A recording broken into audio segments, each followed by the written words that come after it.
안녕하세요. 오늘도 열반경 제25권 사자의 보살품을 계속해서 공부하겠습니다. 지난 시간에는 바른 계행에 대해서 6가지로 설하시는 부분을 공부했고요. 오늘은 열반에 관해서 설하신 부분을 공부하겠습니다. 열반은 번뇌, 집착, 근심이 사라진 깨달음의 세계라는 것을 설하고 계시는데요. 그러한 지혜를 닦고 수행을 쌓아서 완성되는 깨달음의 세계인 것입니다. 산스크리트어로는 니르바나라고 하고요.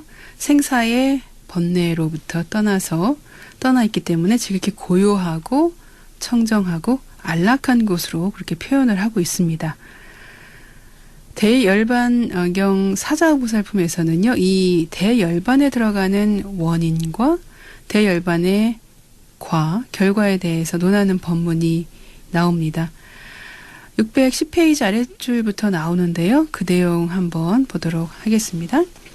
그 열반에 들어가는 원인과 열반의 결과, 과에 대해서 논하는 부분입니다. 첫 번째는 열반에는요, 인이 없다는 주장입니다.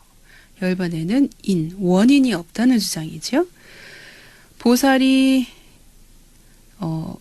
계행을 지녀 닦아서 후회하지 않는 과를 얻고 해탈을 이뤄서요. 열반의 과를 얻는다면 계행은 인이 없고 열반의 과가 없다고 하는 것입니다. 보살이 보살도를 통해서 인행을 닦는데 개정해를 실천해서 아직 완전히 해탈을 이루지 못했을 때를 인행이라고 하고 인위라고 합니다. 이에 비해서 마침내 해탈을 이루어서 열반에 이르면 부처님이 되는 것이기 때문에 과를 얻는 것입니다. 이와 같이 열반에는 생사고해가 없기 때문에 후회 없는 결과가 이루어지고요. 인행으로서의 계행이 또 없고 계행의 과도 없게 되는 것입니다. 만일 열반에 계행의 인이 없다면요, 항상하다고 할 수 있고, 열반에 인이 있다면 무상하다고 할 것입니다. 이와 같이 열반이 본래 없다가 지금 있다고 한다면 이것은 무상한 것이 된다는 것입니다. 열반이 무상하다면 열반을 뜻하는 나머지 낙 또는 정은 어떻게 이해해야 할까요? 먼저 열반에 잘 들어가려면 인행을 잘 닦아야 한다고 합니다. 경에서는요, 열반에 들어가는 인행으로 계행부터 닦는데요.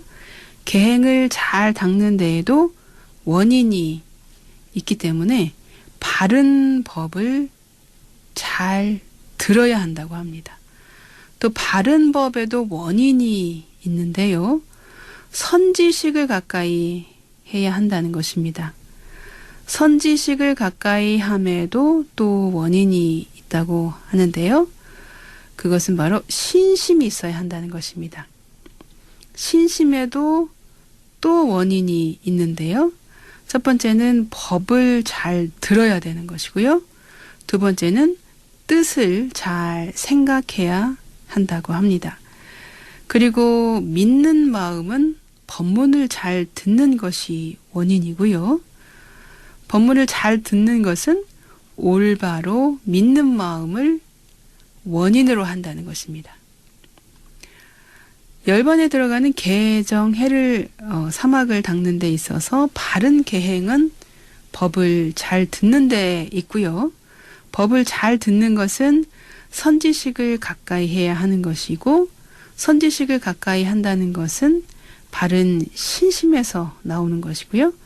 바른 신심은 법을 잘 듣고 뜻을 잘 생각하게 함으로써 가능하다는 것입니다.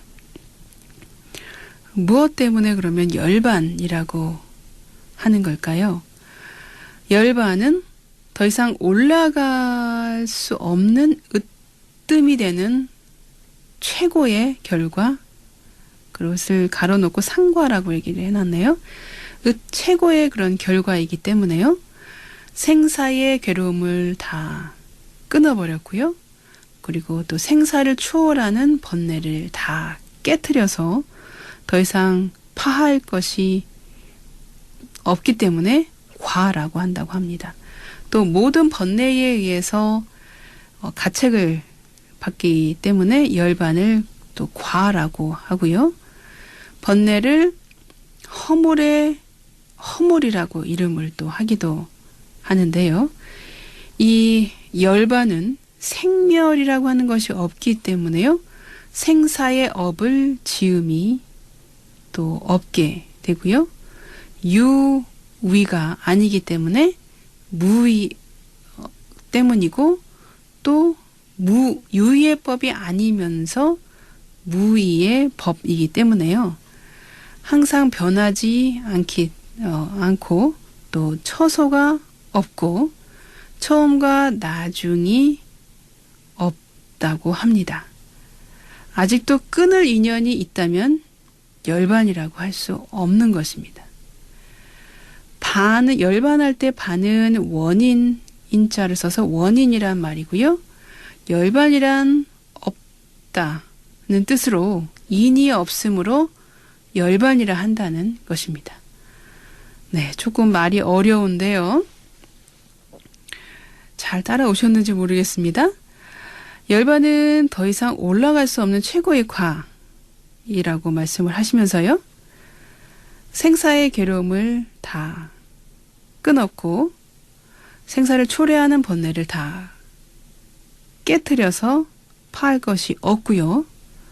모든 번뇌의 가책을 받기 때문에 열반의 과라고 하는 것이고 또 열반은 생멸이 없고 생멸의 업을 지음이 없고 유위가 아니고 무위법이고 또 항상 변하지 않고 처소가 없고 처음과 나중이 없기 때문에 열반은 더 이상 올라갈 수 없는 으뜸가는 최고의 과라고 한다는 것입니다.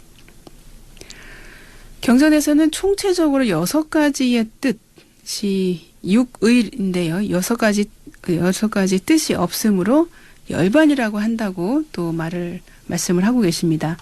첫 번째가 필경에도 없기 때문에 일체 법에는 나라고 하는 실체가 없고요. 나에 속한 것도 없다고 합니다. 둘째는 어떤 때는 없기 때문에 가루가 됐을 때 물이 없다고 하는 것과 같다. 네. 그리고 세 번째는 적기 때문인데요. 열반에 도달하는 자는 극히 적어서 마치 음식에 간이 적은 것을 간을 하지 않았다고 하는 것 같다는 그런 말씀하고 계시고요. 네 번째는 받지 않아서 없음인데요. 이것은 전달아 바라문의 법을 받아 가지지 않음과 같기 때문이라고 합니다. 다섯 번째는 나쁜 법을 받은 것이 없음인데요. 이것은 사문이나 바라문을 받은 자가 없기 때문에 그렇게 말하는 것이고, 여섯 번째는 상대가 되지 않기 때문에 없다고 한다고 합니다. 곧 희지 않은 것을 검다고 하고요. 밝음이 없는 것을 무명이라고 함과 같이 세상법의 상대가 되지 않기 때문인 것입니다. 따라서 일체법은요, 아가 없고 또 열반은 인이 없지만 그 자체는 과라고 하는 것이고요. 그 자체는 상락, 아정이라고 하는 것입니다. 이와 같이 6가지 뜻이 없기 때문에 열반이라고 한다고 하는 것입니다. 다시 정리를 하자면요. 6가지 뜻이 필경에도 없고 어떤 때에도 없고 또 적고 아주 작은 분량이고 받지 않았고, 그리고 5번째는 나쁜 법을 받은 것이 없고, 또 6번째는 상대가 되지 않고, 이렇게 6가지의 뜻이 없기 때문에 바로 이것을 열반이라고 한다는 말씀을 하고 계십니다.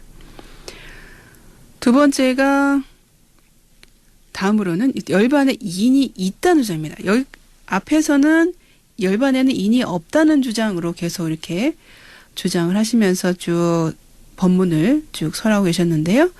이제 두 번째입니다. 두 번째는 열반에는 인이 있다는 주장을 또 하고 있는 부분입니다. 그 부분이 612페이지부터 나오는데요.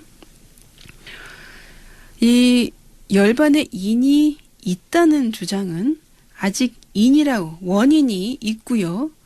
또 과라고 결과가 아닌 것을 불성이라고 한다고 하는 것입니다. 불성은 원인으로 생긴 것이 아니기 때문에 원인이고요. 구경의 과가 또 아니기 때문에 과가 아니라고 하는 것입니다. 여기서 원인 인자 원인에는 두 가지가 있다고 또 하시는데요.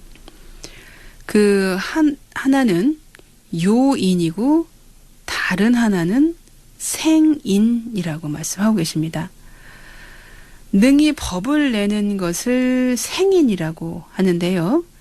마치 등불이 비치면 물체가 나오는 것과 같은 그런 것을 생인이고요. 요인이라고 하는 것은 아는 있는 것인데요. 알 요자 써서 아는 원인인데요. 불성이나 안욕따라 삼맥삼보리를 말하는 것입니다.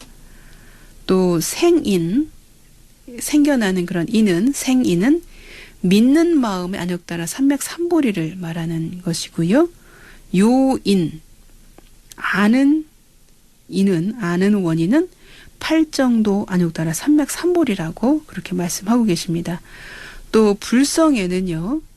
볼 수 있는 것과 볼 수 없는 것이 있다고 또 그렇게 말씀을 하고 계십니다.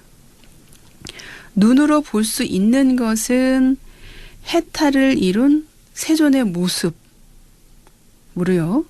눈으로 보기도 하고 소리를 들어서 본다고도 합니다. 이에 비해서 중생들은요. 눈으로는 볼 수 없지만 십주보살과 부처님은 볼 수 있다고 하십니다. 또 부처님의 몸은 두 가지로 무상한 몸인데요. 이것은 볼 수 있는 것이고요. 무상한 몸은 볼 수 있는 것이고 또 영원한 몸은 열의 세존의 해탈한 몸으로 보이지 않는 몸이라고 하십니다. 이와 같이 두 가지 몸이 있는 것은 모두 중생을 제도하기 위해서 방편으로 그렇게 나타내 보이신 거라고 말씀하고 계십니다. 그 다음 내용은요. 육바라밀 등 수행은 진열을 일으키는 인연불성이라고 하는 내용이 이어지고 있습니다. 지금 계속 불성에 대한 얘기로 이런 얘기 저런 얘기를 계속 법을 계속 설하고 계시는데요.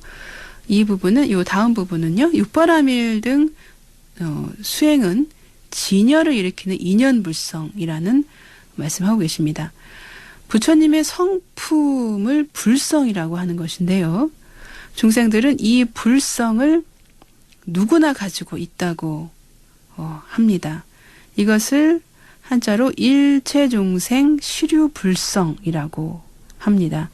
우리가 이 불성이 있다는 것을 확실히 안다면요. 좀 더 착하게 살 것이고 부처가 되기 위해서 더 열심히 보살도를 닦을 수 있을 것입니다. 그렇다면 불성이 있는 줄을 어떻게 알 수 있을까요? 열반경에서는 두 가지 불성이 있다고 말씀을 하고 계십니다. 첫 번째 불성은요. 형체를 가지고 있는 불성이고요. 두 번째는 형체가 없는 불성이라고 말씀하고 계십니다. 형체를 가지고 있는 불성은 부처님과 보살을 말씀하는 것이고요. 형체가 없는 불성이라고 하는 것은 중생을 말하는 것입니다. 부처님은 불성이 그대로 발현된 결과이기 때문에 당연히 불성을 가지고 있는 줄 알고 있고 보살은 불도를 이루기 위해서 서원을 세우고 또 보살도를 닫기 때문에 장차 부처가 될 것이기 때문에 불성이 있는 줄을 알 수 있는 것입니다. 그렇다면 우리 중생은 어떨까요?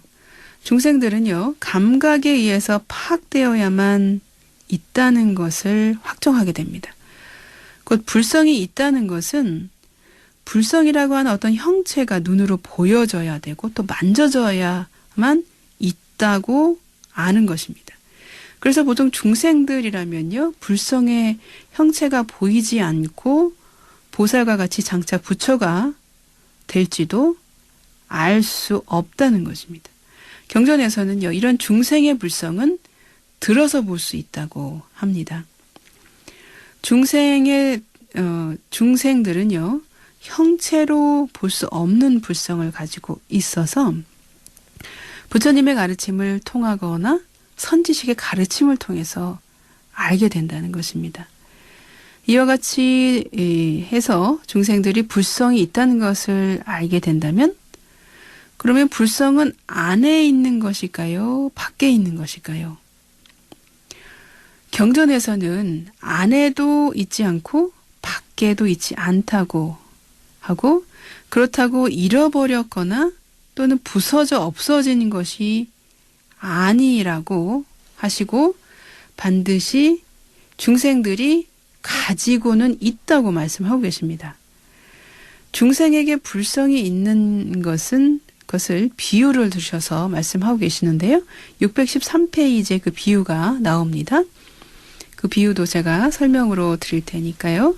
그 교재를 참고하셔서 들으시기 바랍니다. 금강 역사가 가지고 있는 불성은요. 소에게 짜낸 우유 속의 타락. 타락은 우유를 처음 발효해서 나오는 그 즙, 즉 타락이라고 하는데요. 소에서 짜낸 우유 속에 타락이 있는 것과 같고 부처님의 불성은 우유에서 청정한 제호가 된 것과 같다고 합니다. 제호는 타락보다는 조금 더 질이 좋은 우유를 말하는 것이죠. 더 질이 좋고 맛이 좋은 우유. 타락이나 제호라는 불성은 안에도 밖에도 있는 것이 아닌 것입니다. 곧 우유 자체에 타락이 있는 것이 아니고요. 우유 속에 또 제호가 있는 것이 아닌 것입니다. 하지만 우유에서 타락이 나오고요. 또 우유에서 제호가 나오는 것처럼 중생들도 부처가 될 수 있기 때문에 분명히 중생 안에 불성이 있다라고 하시는 것입니다. 다음으로는요. 불성이 드러나는 것은 제각기 시절이 있다는 말씀을 하고 계십니다. 우유 상태일 때는요. 그 자체에서 타락도 제호도 찾을 수 없습니다. 우유의 안에도 바깥에도 타락과 제호가 없는 것 같지요. 중생의 안에도 중생의 밖에 어디에도 불성은 없다고 말씀하십니다. 그런데 어떤 사람이 은부치를 녹이고 두드려서 은기구를 만들려면요. 은장이라고 또 부르게 되고 쇠부치를 녹여서 두드려서 농기구를 만들면 대장장이라고 하는 것처럼 중생이 팔정도를 닦고 육바라밀을 닦으면 불성이 보인다는 것입니다.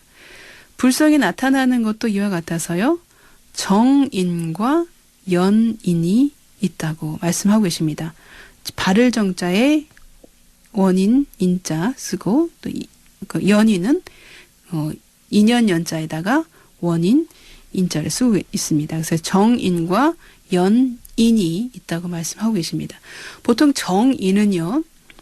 바로 부처가 드러나는 불성을 말하는 것이고요. 연인은 시절 인연에 의해서 불성이 드러나는 경우를 말하는 것입니다. 어떤 사람이 요 다음은 다음 시간에 이어서 하도록 하겠습니다. 형성된 것은 모두 소멸하기 마련인 법이다. 게으르지 말고 부지런히 정진하라.